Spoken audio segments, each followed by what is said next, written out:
Okay, so probably the next biggest move we've had over the past week was the Mikal Bridges trade to the New York Knicks, as well as them re-signing OG Anunoby. So in this deal, the Knicks received Mikal Bridges and a second-round pick, and the Nets got in return Bojan Bogdanovic's expiring contract, unprotected picks from New York in 2025, 2027, 2029, and 2031, as well as an unprotected pick swap in 2028 from the Knicks, and a top 4 protected pick in 2025 that comes from the Bucks, and then one more second round pick as well. So this was a haul, and this one shocked me because I was skeptical that the Nets were going to move Bridges just given their situation with their own picks, but obviously this deal coincided with the deal they made with Houston to get those picks back, so it makes more sense. But from the New York side of things, there's really two lenses to view this trade. One is in a vacuum, and the other one is with context. So in a vacuum, this is a massive overpay, a massive overpay. I don't think we have seen a trade that involved 5 first-round picks going to another team other than the Paul George trade from OKC. And I don't mean picks and swaps. I'm talking about just picks, like legitimate single picks going out as an asset, not the right to swap. There was 5 first-round picks that went from the Knicks to the Nets here. The Clippers also sent 5 first-round picks to OKC for Paul George, coincidentally. We were just talking about that. But at least Paul George was coming off a year in which he had been top 3 in the MVP. Most people had him as a top 10 player at the time, multi-time All-NBA player, 9 All-Star appearances at this point in his career. And Mikal Bridges has 0 All-Star appearances to his name, and I highly doubt he ever will get one. He's 27 at this point, and he's turning 28 into next season. And he is a very, very good player. I think he is a top 40-ish player in the league, but do you trade 5 first-round picks for the 40th best player in the league? It's a really tough thing to talk yourself into. And so I'm sure that the Nets were basically like, we are not dealing him unless we're blown away. And so the Knicks said, fine, we'll blow you away. They had the picks to deal him. But in a vacuum, this is a massive overpay. There's really no way around it. Trading 5 first-round picks for a non-All-Star is just really difficult to talk yourself into. And I know Knicks fans won't like this comparison, but this trade is eerily reminiscent of the Rudy Gobert trade. And I know the reputations around these two players is wildly different. Everybody loves Mikal Bridges. Everyone thinks he's a plug-and-play guy, can fit on any team, the type of skill set every team wants, a 3-and-D guy, a guy that can create a shot a little bit, great shooter, great point-of-attack defender, et cetera, et cetera. And Rudy Gobert doesn't get the same sort of love. A lot of people think he's overrated. They think his offensive limitations are crippling to a team. They think that his defense gets neutralized in the postseason, and a lot of those things might be true. However, Rudy Gobert is a 4-time Defensive Player of the Year at this point in his career. He's made 3 All-Star teams, 4 All-NBA teams. I mean, the guy is going to be a first ballot Hall of Famer, regardless of what you think of him. He just is. I hate to break it to you. And so the Wolves were destroyed by the media when they traded for Gobert because people thought it was a massive overpay. And of course, there were more players involved in the Gobert trade, so it was ultimately more in totality that they gave up. I know the Knicks gave up more picks, but Bojan Bogdanovic as the only player in the deal is massively different than when the Wolves traded like Jared Vanderbilt and Malik Beasley and Walker Kessler and everybody else that was involved in that deal. Obviously, that was more equity in players also sent out. But the point is, both of these moves are very similar. They were the highest of high-level role players that you could have. A role player that's so good that almost borderline is an all-star, sent out for a haul back in return of picks, and then in the case of the Wolves, players as well. And so in a vacuum, it's a very similar deal. The reputations of the players are different, and the maybe only different factor is that Gobert's on a max level deal. Bridges maybe has the most team-friendly contract in the entire NBA. But again, you're trading for him. You're going to have to pay him. He's going to get close to a max when he ultimately does re-sign. So that is kind of a moot point in my opinion. But again, in a vacuum, it's a massive overpay. If reputation of players or circumstances were a little bit different, this might be viewed as one of the biggest overpays in NBA history. And I'm not sure it's not. I think it's up there, seriously. However, if you look at this with context, it is massively more acceptable of a trade. And are the New York Knicks a better team than they were before this trade? Absolutely. Unequivocally, it's not even close. They are a significantly better team than they were before they made this deal.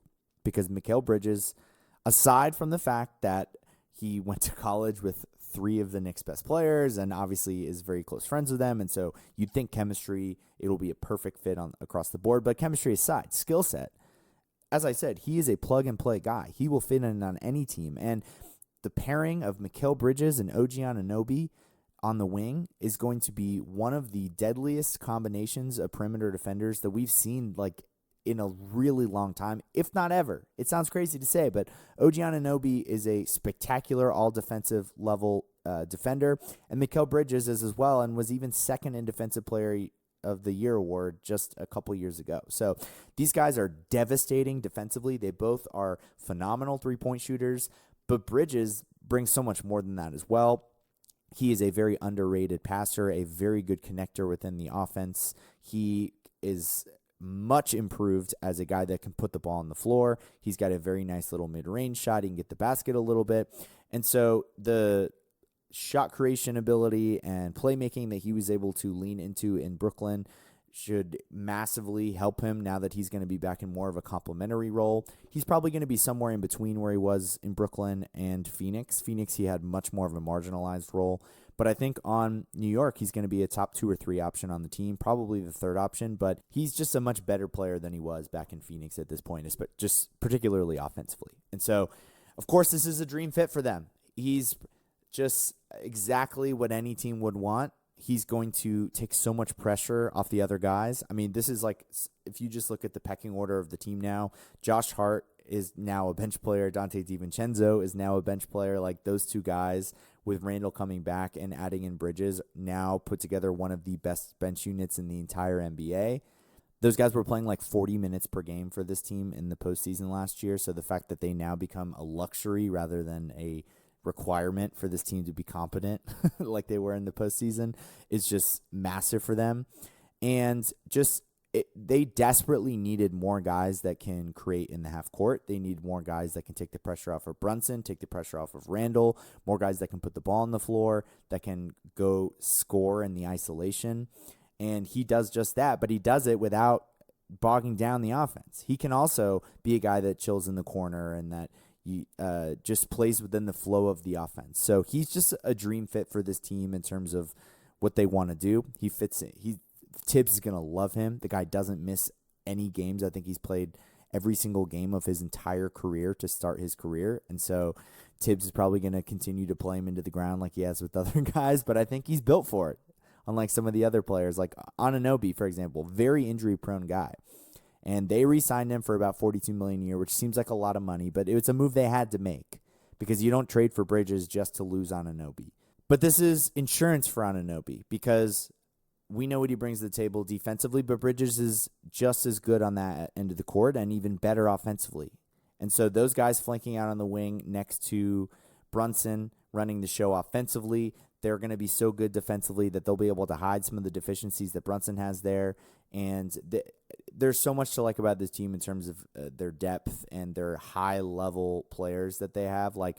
They probably only have one true consistent all-star, all-NBA level player in Brunson, but they've got probably 6 guys that are in the top 100 in the NBA or something like that between Brunson, DiVincenzo, Hart, Bridges, Anunoby, Randall, even Mitchell Robinson is a really nice player when he is healthy, especially on the defensive end of the court and as a rim runner.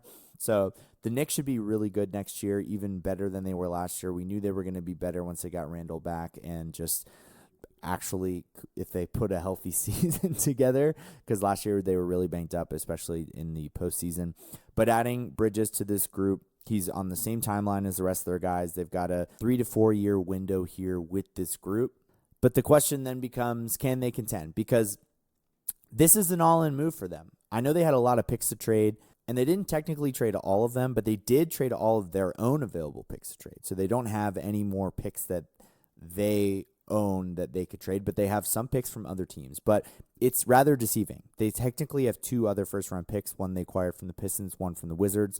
But if you actually look at the protections on these, they're really not valuable assets, and they may not even be first-round picks. One of the picks is the 2025 Pistons pick that is lottery protected for this coming season. If it doesn't convey, then it becomes top 12 protected in 2026. If it doesn't convey then it is top 10 protected in 2027. And if it doesn't convey then it becomes a second-round pick. So you'd have to say that the Pistons are going to make the playoffs essentially in the next couple years for that to convey, which, given how bad they were last year and the state of the league, I'm not sure that's going to happen. So that pick might not even be a first-round pick.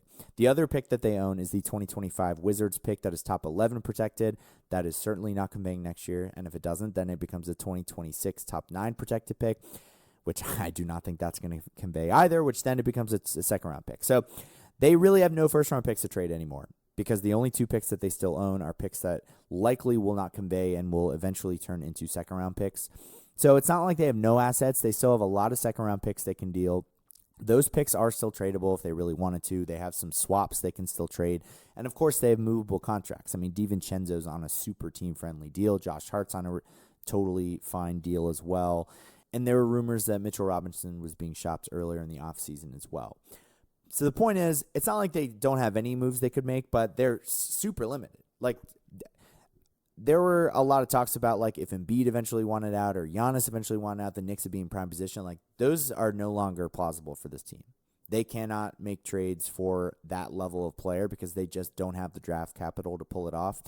However, the reason I think this is a defendable move for them is because I don't know if those guys are ever going to be available. And the reason for the Knicks to have all these picks was to trade for an eventual star-level player. That player probably was never going to be available, at least not in the time frame that lined up with what they're trying to do right now. And so Bridges made the most sense to add to this group. But this is the group. This is the group that they need to win with because, like I said, they're not going to have any cap space to sign anybody in the next 3 to 5 years. They have no draft capital to trade either. And so they are all in on this Villanova group with Brunson and Bridges and Randall and Anunoby and DiVincenzo and Hart and everybody else. And so they need to legitimately contend if this is going to be worth it. Because if they don't, then this is going to go down as a really bad trade.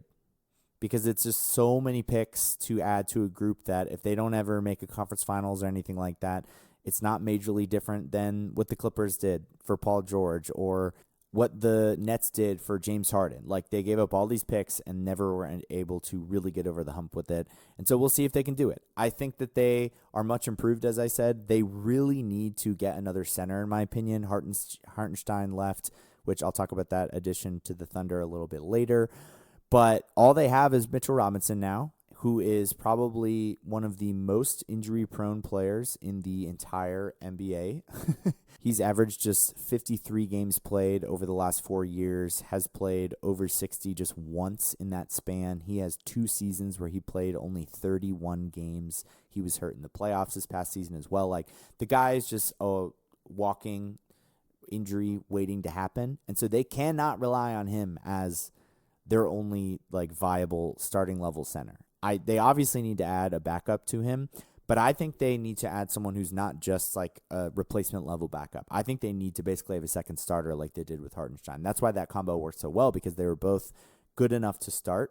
And so there was no drop off when one came out of the game, but at the same time, it was insurance for Robinson when he did eventually get hurt, and he inevitably likely will next year as well. So they really need a big man, because you're going to have to go through Giannis, you're going to have to go through Embiid. Like, they're going to need bodies to throw at these bigger star players in the East.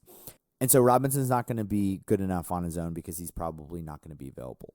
So they really need to add somebody there. But other than that, this is a pretty complete roster, and they're going to win on depth and on defense and on playing hard like they did last year.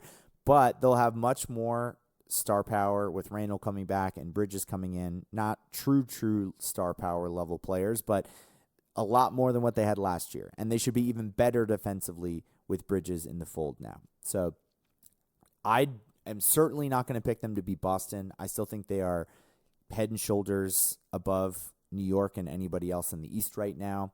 But if you're a Knicks fan, you have to feel pretty confident that you've at least got a shot against anybody else. I probably would have had Milwaukee comfortably above the Knicks before this trade. I would have had the Sixers with Paul George comfortably above the Knicks before this trade. But with this trade, I think they're at least in the discussion with that group. I think that if you could guarantee 100% health for everybody in the East, so that means the Sixers, the Bucks, Celtics, Knicks as the top 4 contenders, I think I would have the Knicks 4th in that group. But the Sixers and the Bucks have significantly more injury risk, given that they just have older players. Giannis and Embiid are 2 players that both have consistently been banged up in the postseason throughout their career.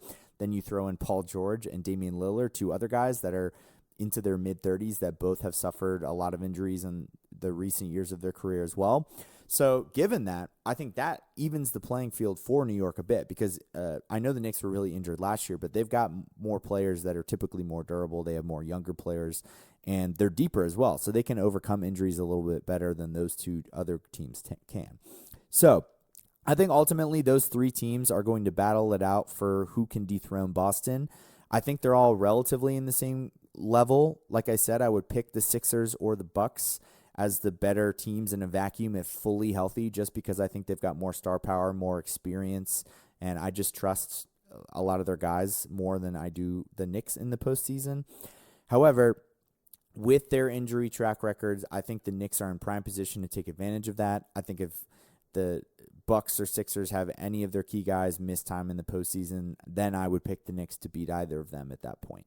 So I think they should be at least trying to make the conference finals. Another second-round exit would be pretty disappointing given the investment they made and the fact that they've made the second round 2 years in a row at this point. But obviously, there's 4 teams in the East that think they can make the finals, and only 2 of them are going to make the conference finals. So there's a very real chance the Knicks still get bounced second round, but there's a really real chance that they could beat Milwaukee, or they could beat Philadelphia, or if they face the Celtics and the Knicks are fully healthy and Porzingis is out or something like that, it's not crazy that they could conceivably knock Boston off if Boston had injuries, for example. So to me, the East is really going to come down to health, who's healthy at the end of the season. But I think the Knicks are probably the most likely team to be healthy at the end of the year. Anunoby is really the only guy in their rotation, and outside of Robinson, who I think they would get insurance for, that is an injury-prone guy. But again, it's really hard to say. I think the Knicks are right there with those teams in the East, a step behind Boston, very clearly in my opinion. But if they run into some luck with Milwaukee or Philadelphia, I think that they could beat either of those teams.